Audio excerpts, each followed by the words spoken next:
Okay, this is for all my students doing dozen a day, the pink book, group 3. Let's go.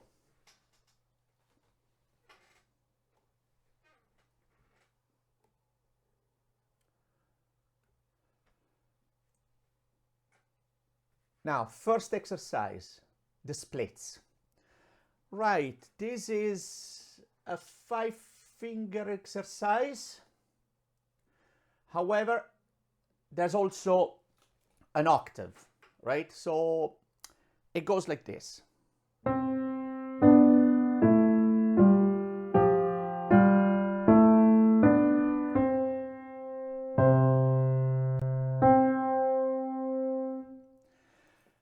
There's 2 things I want to see here.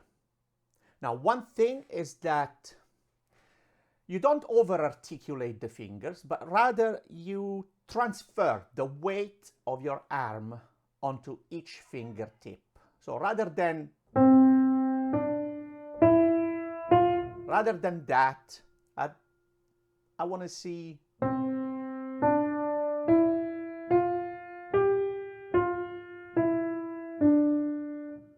that kind of movement. I want to see you guys transferring the weight of your arms onto each fingertip, and look how the arms change their alignment. So that's the first thing I want to see.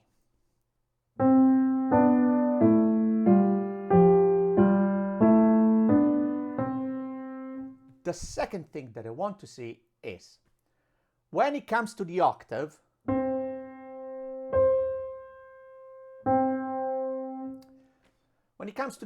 rather than stretching the hand and keeping it stretched, I don't think that's what it's about. I want to see you reaching out, following through, reaching back and following through.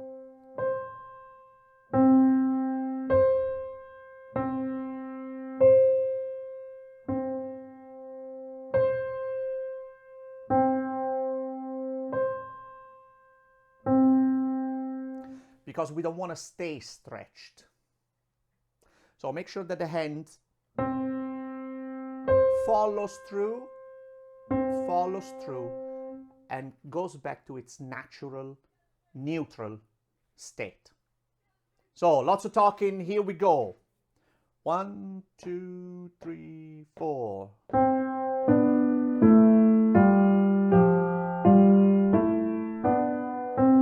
Shout, follow through, follow through.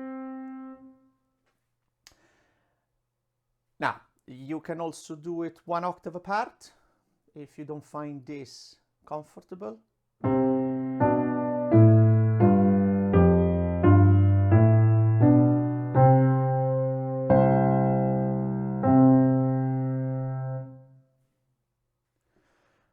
Exercise number 2, deep breathing.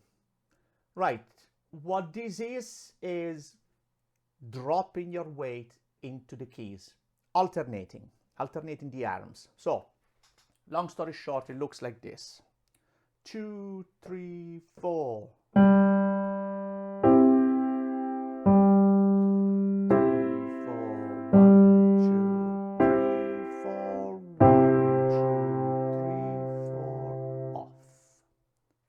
See, when one hand drops, the other hand rises and gets ready to drop in alternation. You don't need to move your upper body. You don't need to do this. It's just the wrists and a little bit of the arms. Okay? 2, 3, 4. 2,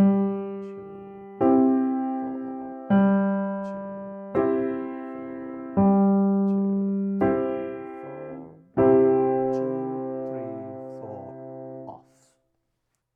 Okay. Number 3, wide walk, stiff-legged. Why do they call it stiff-legged? I suppose. Okay, this is about rotation. the rotation. This. You want to use that, and very little of the fingers. Very little of the fingers. So, looks like this.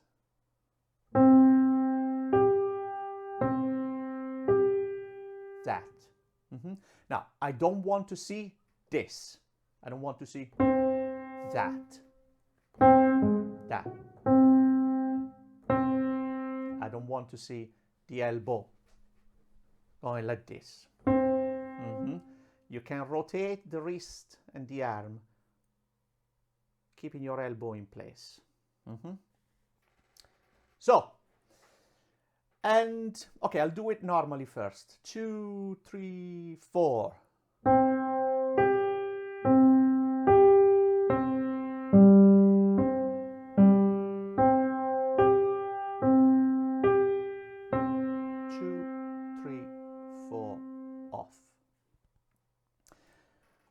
For the sake of the exercise, I might ask you to really exaggerate that movement. Go really slow and exaggerate it, as in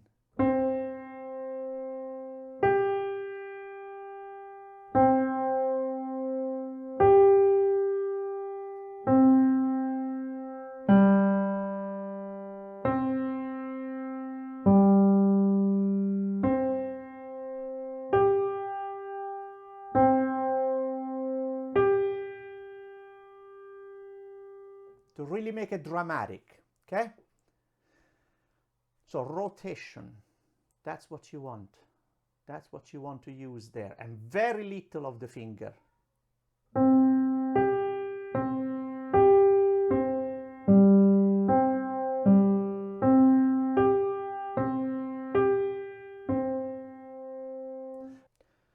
Next exercise is really, really important because it starts introducing passing the thumb, which is a technique that's crucial for piano playing.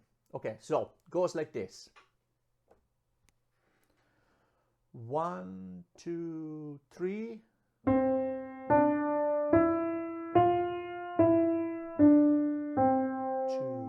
3. 2, 3. From the side. 1, 2, 3. 2,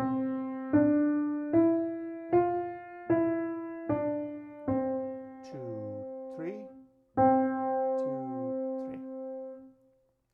So you want to use a combination of this, putting the thumb in, but not too much, this, and sideways movement of the arm. Sideways movement of the arm. That. To the F and back. To the F and back. The thumb goes to the F and back. Again, I don't want to see this. I don't want to see that. 2, 3. 2,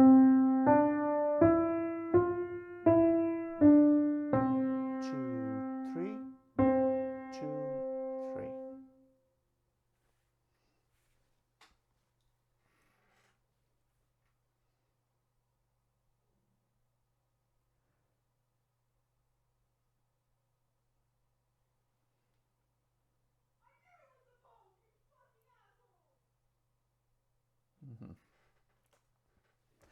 The next exercise is a mirror image for the left hand. Same technique. 1, 2, 3. 2,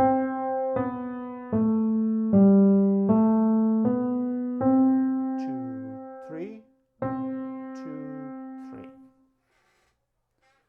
1, 2, 3. 2,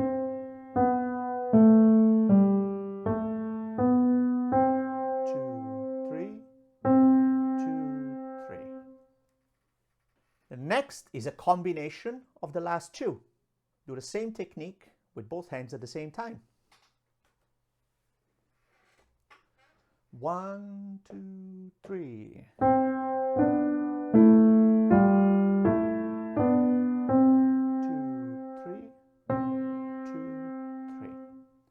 once again, if you find this awkward, do it an octave apart. 1, 2, 3. 2,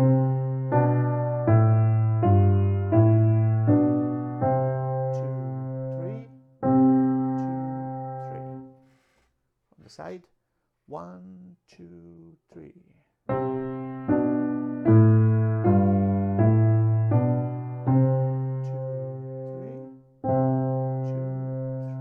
Off. Keeping with the important stuff, this is a continuation of the previous exercise. Why that? Now, the previous exercise got you to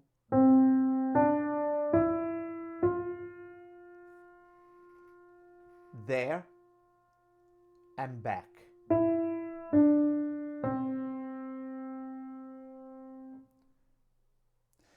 What this exercise gets you to do is to you get there and places your hand further. So in a way, this exercise completes the passage of the thumb. The previous exercise was half the passage of the thumb. When you don't complete it, you go back. In this exercise, you pass the thumb and your hand is kind of magically transferred to another part of the keyboard. Okay, now in this book, the exercise here appears only for the left hand.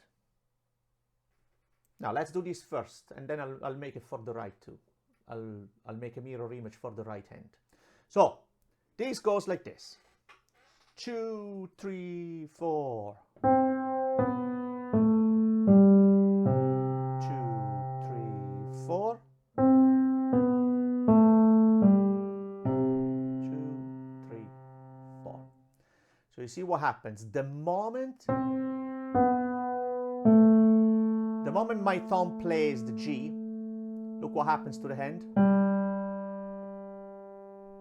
It goes to a different place. I went from here to there thanks to this movement. So this movement is crucial for piano playing. Okay, it can be done in a variety of ways, but for now let's stick to this. Legato. 2,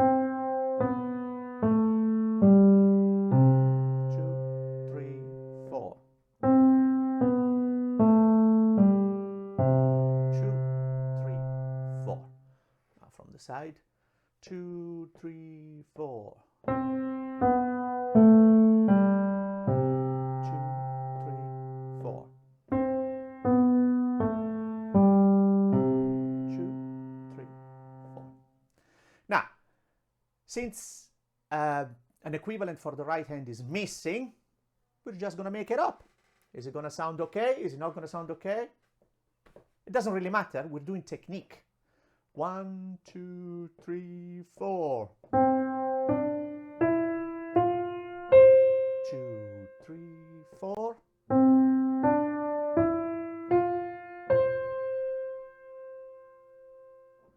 And from the side, 2, 3, 4. 2, 3, 4.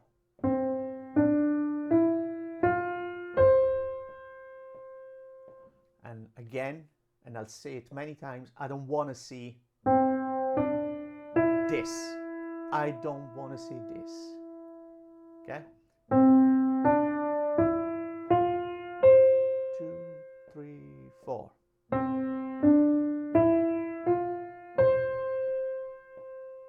Now, something that I've done there, which makes me think, make sure that when you play the thumb note, that one, when you play the thumb note, make sure that you don't end up accenting it too much. Okay? We want to make it even with the other notes, and that's technique. 2, 3, 4. 2, 3, 4.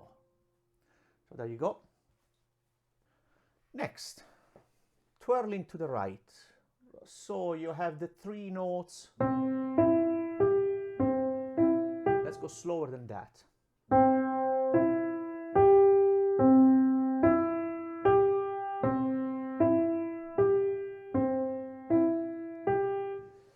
Now, again, what I'd like to see is not really finger work. I wouldn't like to see this. But rather I want to see a circular movement of the wrist and the forearm. Circular movement. I mean, after all, the exercise is called twirling to the right. And look at the dashed line.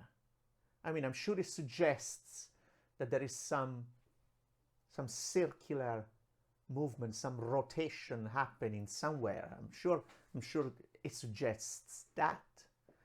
So let's pick up on that, you know. So from the top, looks like this. 1, 2, 3, slower. 1, 2, 3. 2,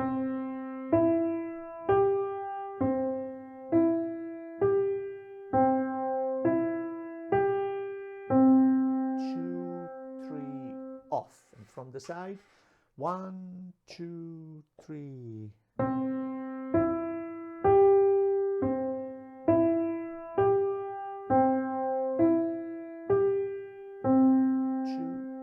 3, off.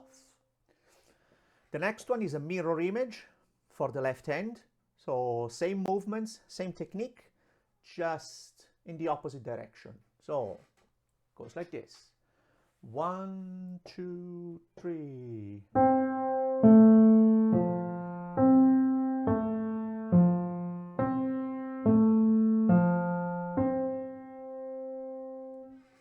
From the side, 1, 2, 3.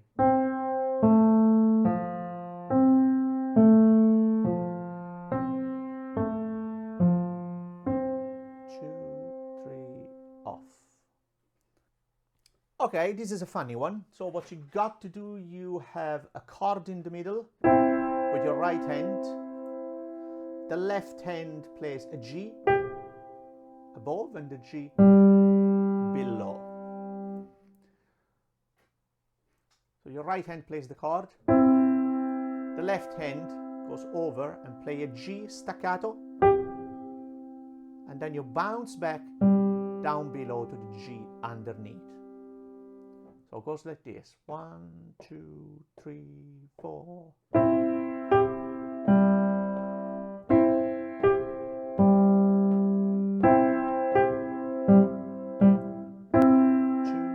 3, 4, off. On the side it looks like this. 1, 2, 3, 4.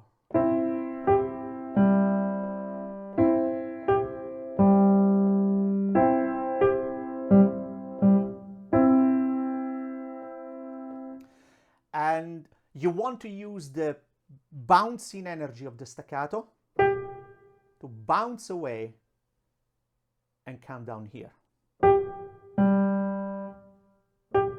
See?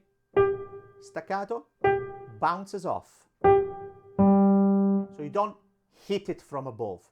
You get to the key, you touch the key, you bounce off the key.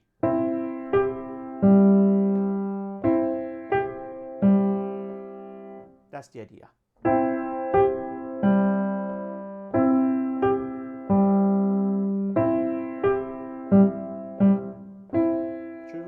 3, 4, off.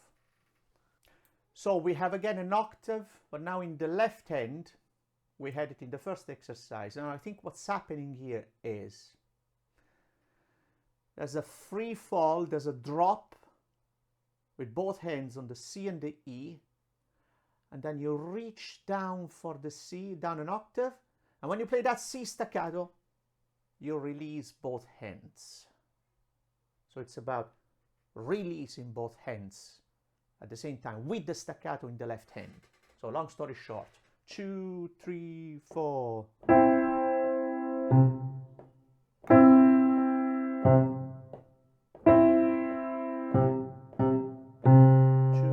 3, 4, off.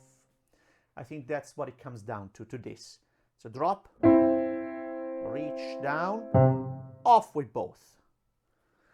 So from the top, 2, 3, 4, and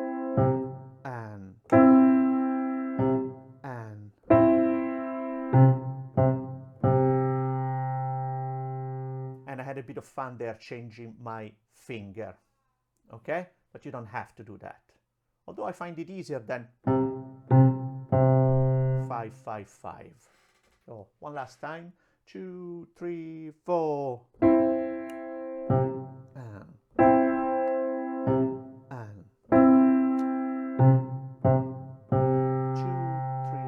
4, off. Now, as always, the last exercise of the group, I don't see much technique into that, so maybe it's just a reading exercise. I'll leave that to you guys, okay? So, dozen a day, Pink Book, Group 3.